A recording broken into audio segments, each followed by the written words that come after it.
Welcome to Talk Toronto. I'm Daniel Spitz. And now the news. An outbreak of E.Coli continues to be a major concern across Europe. We'll tell you what products to avoid right after I sample random vegetables from affected locations. The NHL and True North announced that a hockey team will be playing in Winnipeg this upcoming fall.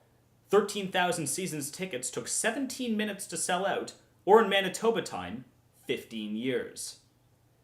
In technology, Apple unveiled the iCloud, which syncs documents across multiple platforms, making it Apple's newest way to make you feel as out of touch and irrelevant as ever. Coming up in summer 2011, the iBroke. Sell your house, sell your car, go into mountains of debt, become a slave to Apple, but at least you'll have 4G. Turning to politics, the Harper government unveiled the 2011-2012 budget, bringing us to a segment called RANT. For the first time in 7 years, the Conservative Party will pass their budget. Let's take a look at the highlights.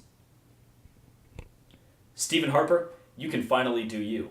Biggest kudos on giving $2.2 billion to Quebec to implement the HST. A small price to pay when you consider they can no longer pronounce the tax. Also this week, McMaster University came out with a study saying Jack Layton was the rudest MP in Parliament. Good for him, representing the Danforth so accurately. Seriously though, the Danforth is like the Boston of Toronto. Nothing but homeless guys that look like Tim Thomas and Chowda. But what I really like about this study is that they ranked all of our MPs on a scale of 0 to 100. It got me thinking, why don't we have an app that ranks all of our friends? To quote COO of Vibe Productions, as well as avid YouTube critic Clark Dobbs, so many people are so unacceptable. We can prove that now. Besides, McMaster University came out with this study, and they're the last people to catch on to everything. Seriously, they're just getting into pogs, like now.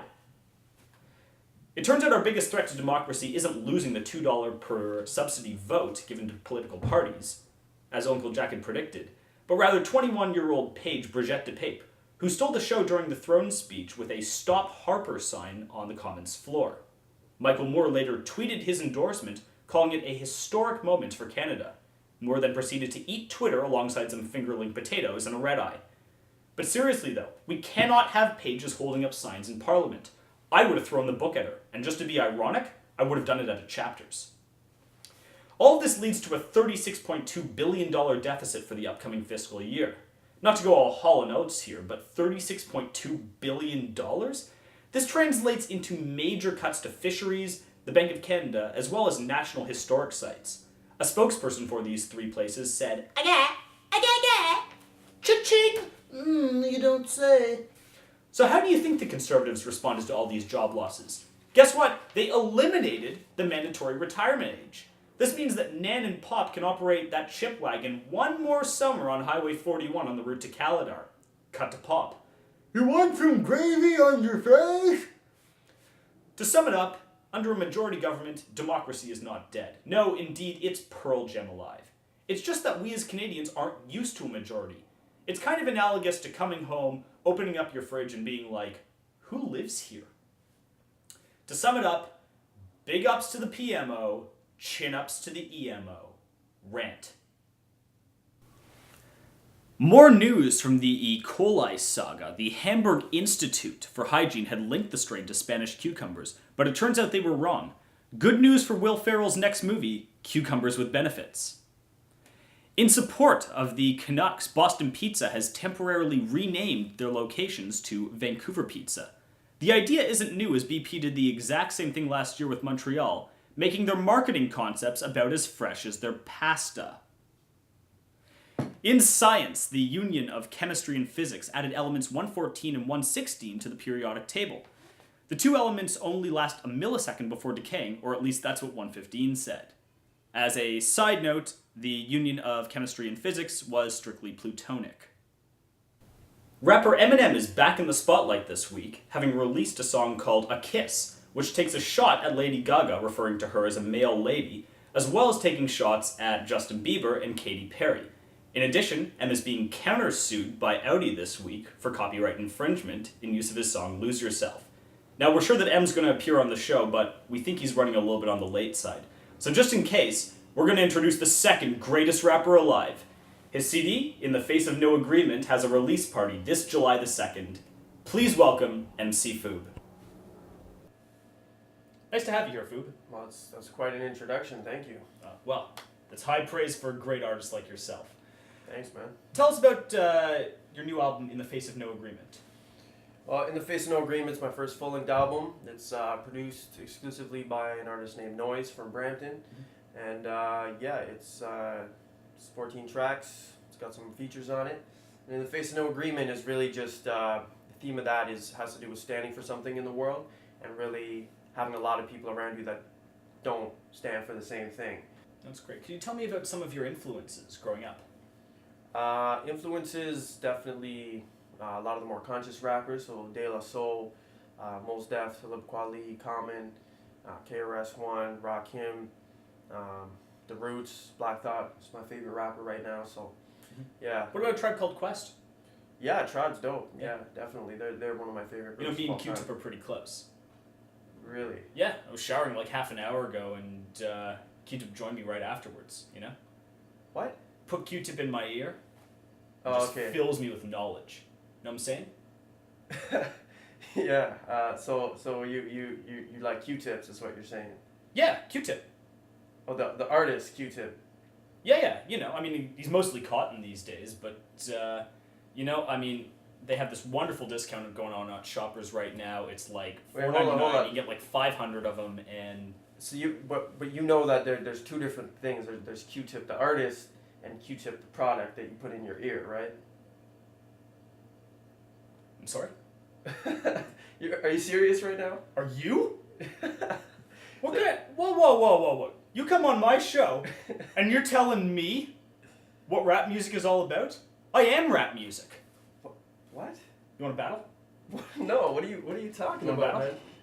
Are you all right? It's battle. No, it's battle. It's battle? Yeah, for Supremacy. Well, our researchers here at Talk Toronto have made a huge error.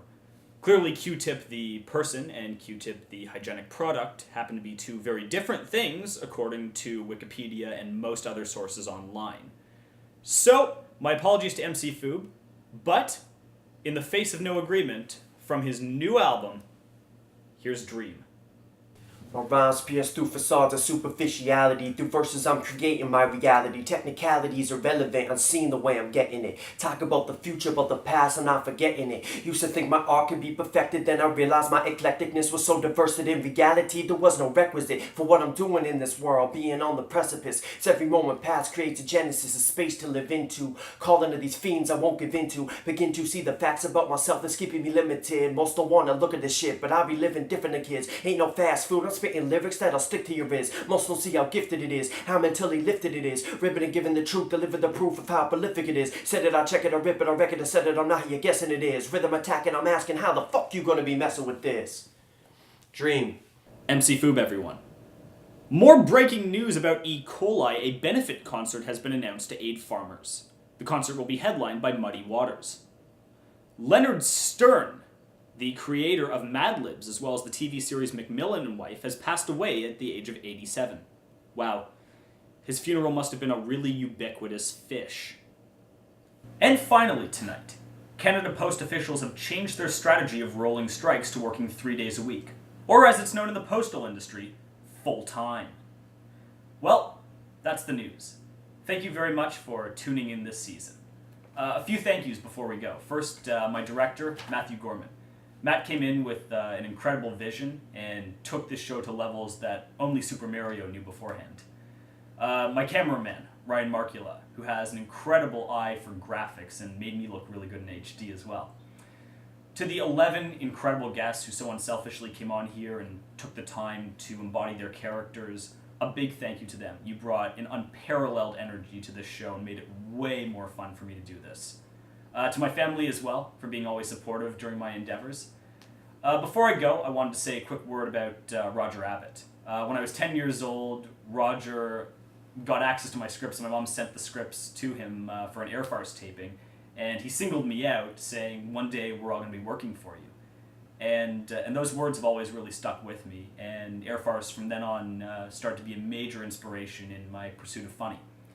So, to sum it up, I'm going to be taking my talents down to Redondo Beach. For Talk Toronto, I'm Daniel Spitz. Good night, and good comedy.